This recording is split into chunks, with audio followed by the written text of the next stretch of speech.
Okay, so I want to talk tools of blacksmithing. There's so many YouTubers that have all these fancy hydraulic press, 250-pound anvil, fancy rounding hammers, and power hammers, and just there's all these things that blacksmiths use and that are useful tools.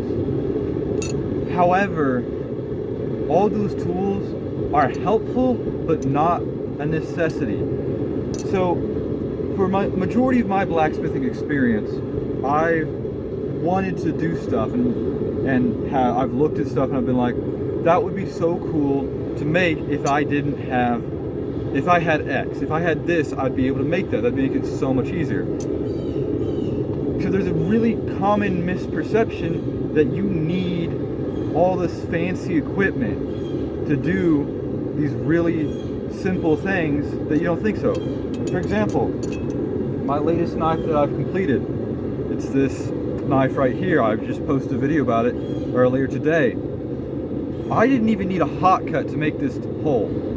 I used a pre-existing hole in a piece of leaf spring to make this really effective ring for this rope dart or dagger, whatever you want to call this knife. I wholeheartedly stand by the fact that there's very little you actually need to have as a blacksmith. Now, I want to talk to the beginner blacksmiths out there, and I want to let them know that it's not expensive to get into blacksmithing. Yes, you're gonna have to spend a few months working a little extra to put aside enough money for the necessities, but the necessities are a whole lot smaller than what you think. Now, if I'm going to say bare minimum, all you need is some type of forge, which is over off to my right. You can't see it, but you can definitely hear it. You need some sort of tongs. Now, mind you, tongs don't have to be tongs. For a long time, I was using these. These are a pair of old pliers. You don't need actual tongs. Now, I do prefer tongs, but these honestly have a better grip than these wolf jaw tongs. The only reason I use wolf jaw tongs is because my hand stays a little farther away from the metal that I'm working on. You need an anvil. Or hold on, let me go back to the tongs. Another tong that you can use to really, really good tong is a holdfast pliers. I use those for a long time and they are excellent. Now another thing you need is an anvil.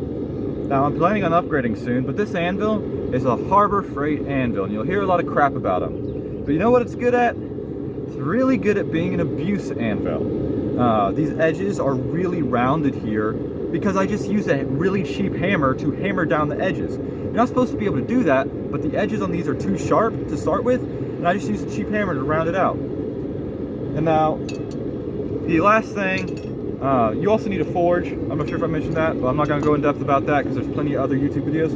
The last thing you need is a hammer. Now here's where I get a little picky. I started out with two different hammers. I started out with a 2-pound concrete hammer and a 4-pound so-called blacksmithing hammer. Now, is this a blacksmithing hammer? Yes. Would I recommend a beginner blacksmith to use this hammer? Not a second. This hammer has a lot of problems.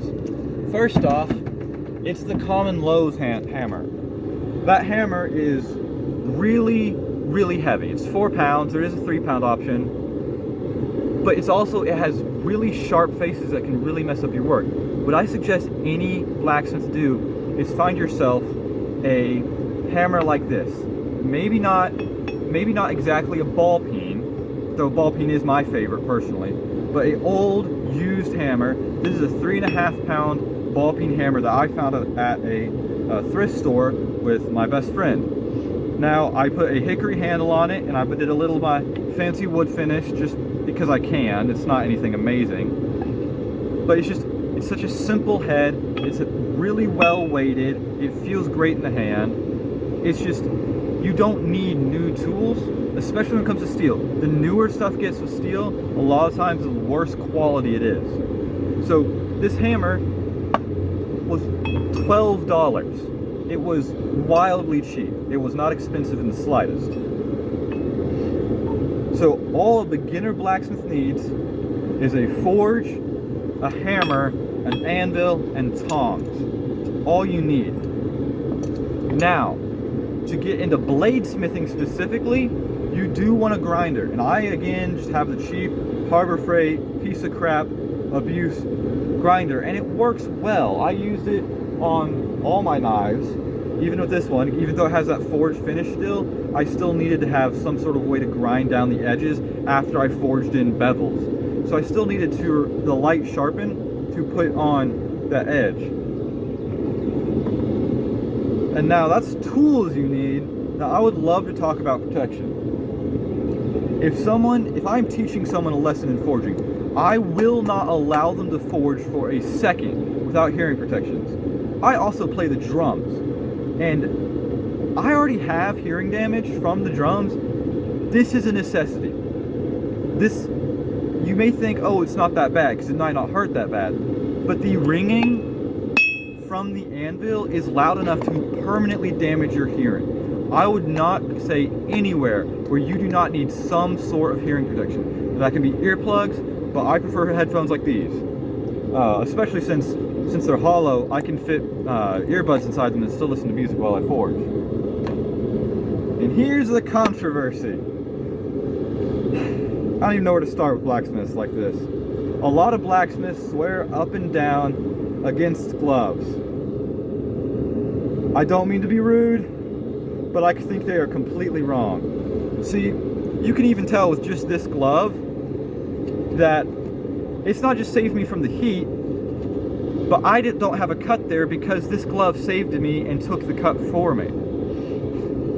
While gloves can cause scale and steam to get trapped inside the glove and be pressed against you, that's 1% of the scale.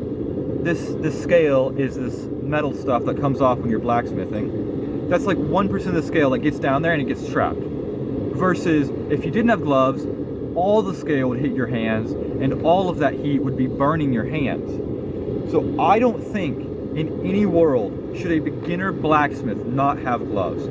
I prefer gloves still, but if there gets to a point where you don't want gloves, or maybe just you can't find gloves that work for you, I would say after you get enough experience, it is your call. I would always suggest gloves, but it's not necessarily a necessity. Another necessity. Please just don't ever forge or grind without safety glasses on. There's been so many times where a piece of scale have blown off and hit me in the face, and a few times I've nearly gotten my eyes burned out because I forgot to wear these. The scale does like to splatter everywhere, and it gets in my face. I have burned off parts of my beard. It's just, there's no safe way to forge without at least these and these headphones. Not these headphones specifically, but just headphones. I would suggest wearing gloves, but just if you're looking to get into blacksmithing, it is an incredible necessity to have protection, to not hurt yourself. Anyway, that's all for this video. This has been the Ram's Head Forge, and I'll be posting more soon, hopefully.